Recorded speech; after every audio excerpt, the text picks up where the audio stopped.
What is going on, fight fans? So today we're going to talk about, can Terence Crawford actually beat Canelo Alvarez? Now, this is a huge point of contention for a lot of people after the Madrimov fight, because the Madrimov fight gave people a kind of like a peek into what would happen if he goes up to 168, right? It's like, well, this is you at 154, and if we take what you did at 154 and we look at 168, that must be much harder than what you did at 154. And you know what?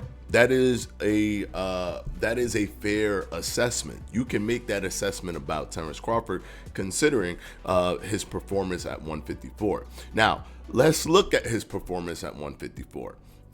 He fought Madrimov, right? And he had a pretty tough fight, right? I would say that he won. I don't think that you can make a case that Madrimov won that fight. Did Madrimov land, clever shots and single shots here and there? Yes.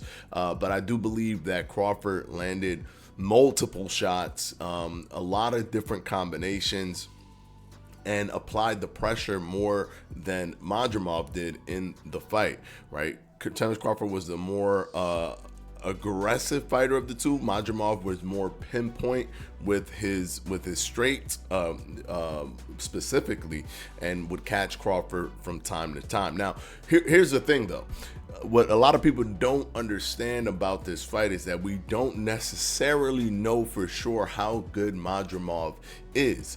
I give this example many times, but I'll give these examples again. Like, if Lomachenko beat Gary Russell Jr. when he only had 2 fights, at that point a lot of people could have said, well, Gary's trash because Lomachenko just beat him, and this Lomachenko guy only has 2 fights under his belt.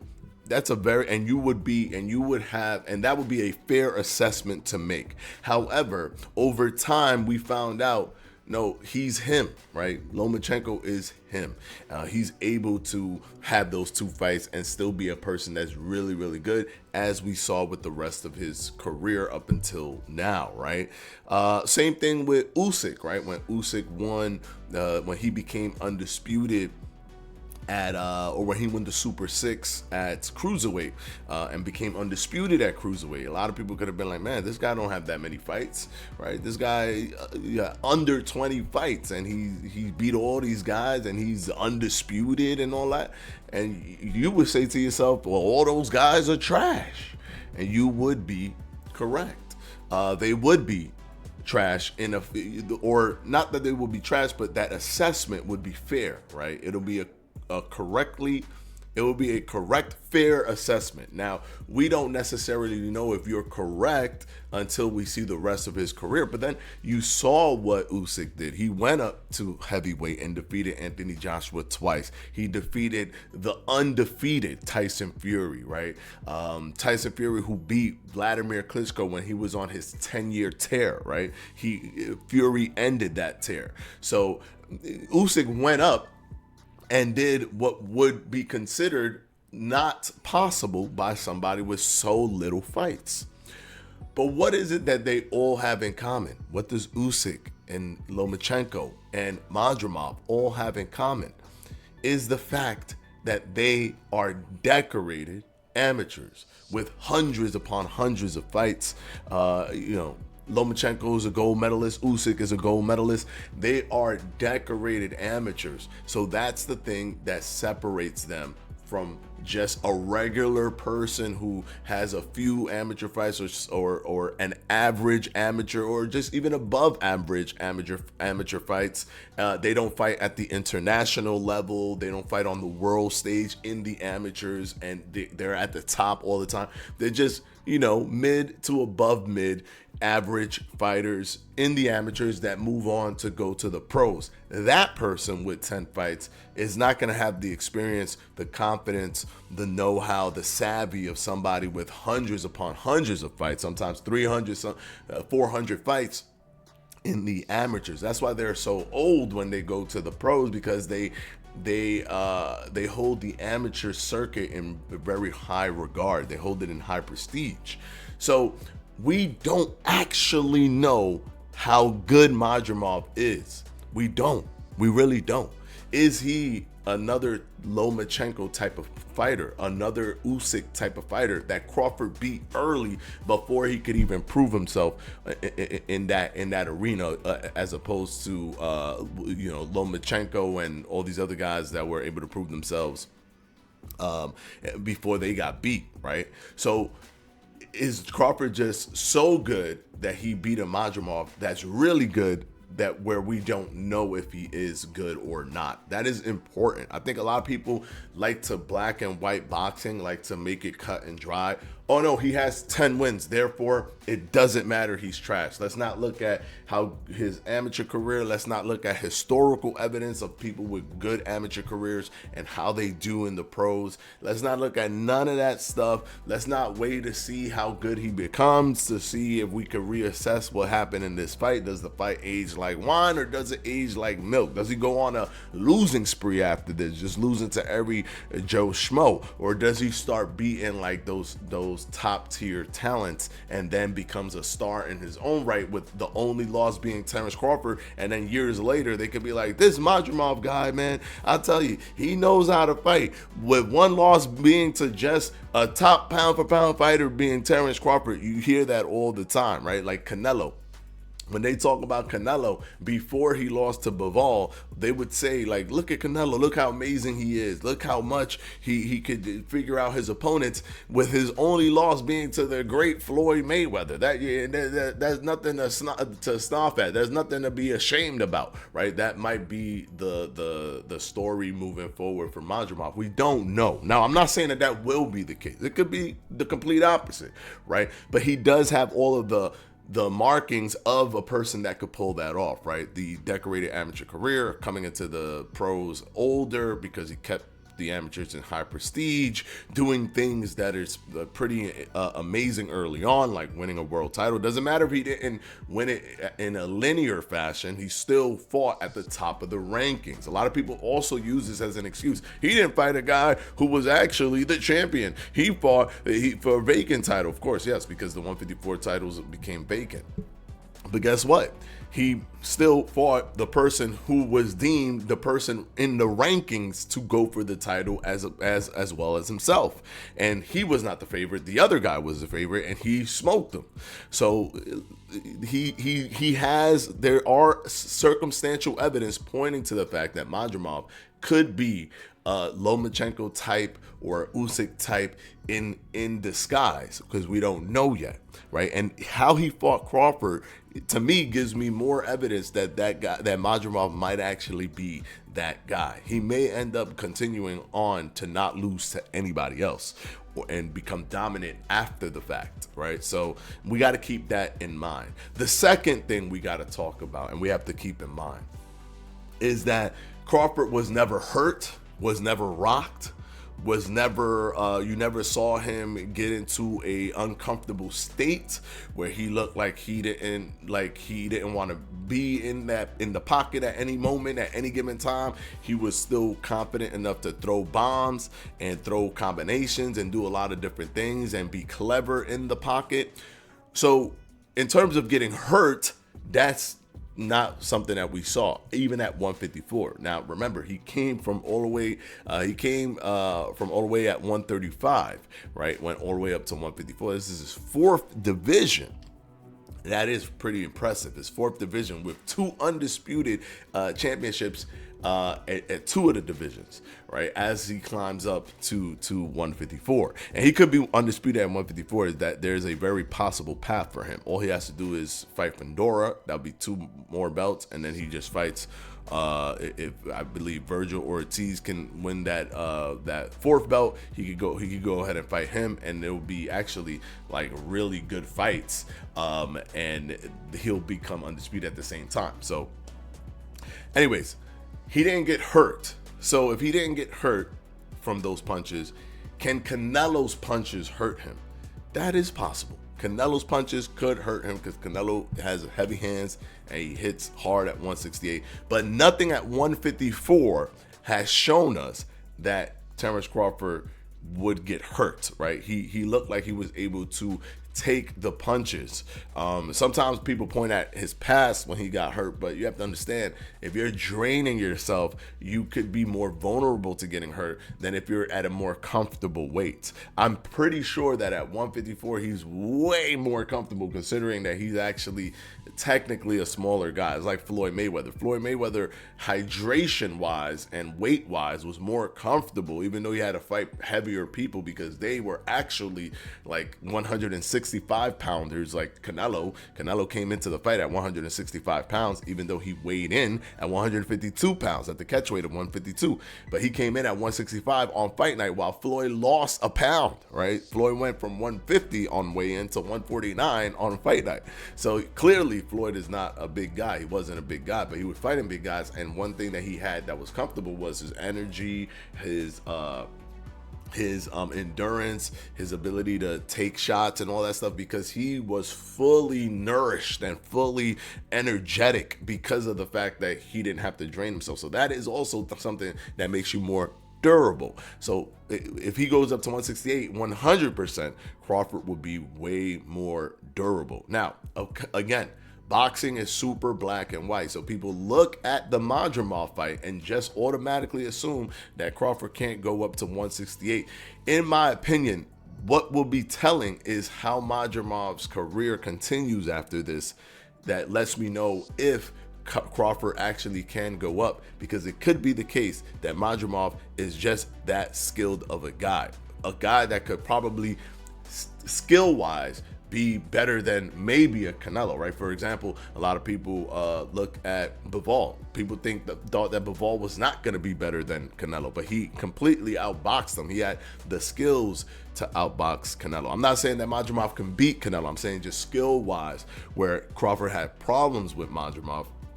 Maybe Madrimov just has this high level skill that we will see moving forward. That is very possible. So he could possibly just be more skilled than Canelo. I'm not saying he is. I'm just saying that could be a possibility. The same way people didn't think that Bivol was more skilled than Canelo, but he was. People say, no, he used his weight to... No. First of all, Canelo been fought at the light heavyweight division a bunch of times, right? So this was not his first time, right? It was not his first time. He's fought there before, and Bivol didn't go for a knockout. Bivol just completely outboxed him, outlanded him, got him in bad positions, or like was cornering him, doing all these different things and making him miss. So it wasn't about weight.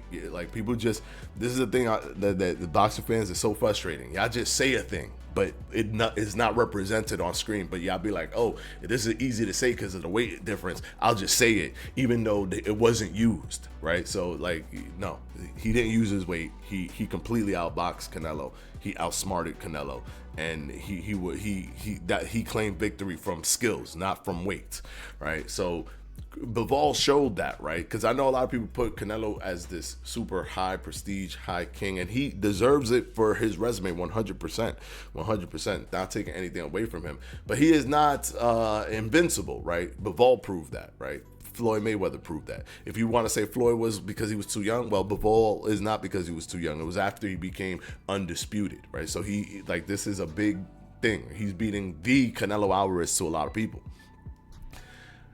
I do believe that Crawford still can go up to 168 and still can make a good fight out of a Crawford-Canelo fight. I think that getting hit with those flush shots by Madrimov and not getting hurt by those flush shots by Madrimov is very, very telling, right? However, I do also believe that he needs to just climb up there instead of fly up there. And the only reason I do believe this is because he needs to give Canelo a reason for Canelo to feel like, okay, I'm going to get credit for this win. If he just flies up there, then they're not going to give, like, Canelo knows that he's going to be in this like lose situation. He has to make Canelo feel like, because the money is going to be there. If Crawford and Canelo fight, like, give me a break, that thing is going to make a lot of money and a lot of pay-per-view buys. But was not going to be there is Canelo's prestige for winning, right? Canelo wants to take that O, but he wants to take that O where it's like, yeah, people are going to respect me for this. So what I would suggest is that Crawford become undisputed at 154, move up to the next weight class, become undisputed there, right? Or win a title or two, decide not to become undisputed, just win a title or two, then move up to 168. And then at 168, at that point, he decides to, win a title and win it clearly. And then he could fight Canelo Alvarez. Because at that point, he would at least prove that he is viable at the division. I think that's the best path forward for that. Canelo could feel that there's value in that fight. If Canelo could feel like there's value in terms of the prestige of winning, then I think he could get the Crawford fight made where there's not much contention, right? Because right now I know that Canelo the cogs are turning in his head and he's like, sure, I can make a lot of money. I already have a lot of money, but what are people going to say if I win? What are people going to say if I lose, right? Because he's thinking about that. People act like everything is this just one direction. Oh my God, he knows he's going to win. No, he's weighing the risks, right? He could win, but how much credit would he get for that? He could lose, and how much flack is he going to get for that? How much would that chip away at his legacy? So he's thinking about all that stuff. And he's figuring, well, the risk reward for this in terms of prestige is not really there. So if Crawford could actually just go up there, prove himself, then fight Canelo, I think that's a more viable option. I enjoy Crawford at 154 because there's a lot of options for Crawford at 154. I mean, he could fight Jermell Charlo, right? That's been a saga that people have been talking about. He could do that fight. He could do the Fundora fight, which would be fun. Fundora just beat Tim Tszyu coming off of a short notice, right? Even though it was a crazy back and forth fight, he beat Tim Tszyu. Right, he could fight Tim Tszyu. That's another possibility. He had a close fight with Fundora. The Fundora fight could just be fun because just how Fundora's, dimensions are, right? He's like this super lanky, reminds me of Paul Williams. Just this super lanky, really weight, in terms of weight, he's really small, but in terms of height and length and all that, he's really, he's a long, lanky fighter. But he fights like Paul Williams, a long, lanky fighter that don't want to use their distance. They want to be in the pocket. So it's very interesting for when Fundora fights anybody, right? So that's an interesting fight for Crawford. Then we got the Virgil Ortiz fight at 154. That's also interesting. So Crawford got a lot of options at 154. To me, it'd just be entertaining to keep him there, and then slowly climb so you could give that credibility to Canelo that he could weigh the risk reward options and then give you that opportunity. Now, could that be too little too late, right? Because everybody's getting old, right? Canelo's getting old, Crawford's getting old. It's possible. It could be too little too late. But that's why I tell him when he gets to the next weight class before 168, don't go for undisputed. Skip that, get something just to get your feet wet, move up to 168, get a belt, then go for Canelo. Because he could get a belt. The IBF is just in thin air. So he could get a belt at 168 because Canelo's no longer undisputed. He got the one IBF belt stripped, even though I said that was going to happen. And everybody came for me you don't know what you're talking about. But here we go. I mean, that we could do this all day. Everything I say has to, it gets zero respect when I say it for some reason, even though I've proven my prowess in understanding these things and understanding these negotiations and understanding these belt sanctioning bodies, what they do, understanding these pay-per-view predictions and understanding these fight predictions. But it never matters, right? It never matters because people don't watch videos. They just look at titles, go right to the comment section if the title doesn't align with the fighter that they are absolutely in love with. All right, so that is my thoughts. Yes, he can fight him. I do believe that 154 is super exciting for him, so he could stay there, become undisputed in 3 divisions, which is just insane, and then walk his way to Canelo as opposed to just jump his way to Canelo. What you think in the comment section below? Let me know if you think he should even fight him at all. If anything I said about Madrimov is cap, it doesn't even matter, which most of you guys are, not most, what am I saying? Some of you guys are going to say that. But I don't care. Put it in the comment section. Just don't be mad when I respond, with my replies to you guys, because I'll be in the comment section, right? I'll be in the comment section. I'm not going to just let you say anything crazy. All right, but be in the comment section. Let me know what you guys think about this. Could he still fight Canelo? Are people overreacting about what happened with Madrimov? Is it possible that Madrimov becomes the super talent that we just don't know he is yet? Like a Loma and like a Usyk. We're going to have to wait and see. But let me know if you think that that's possible. Until the next one, guys. Peace out.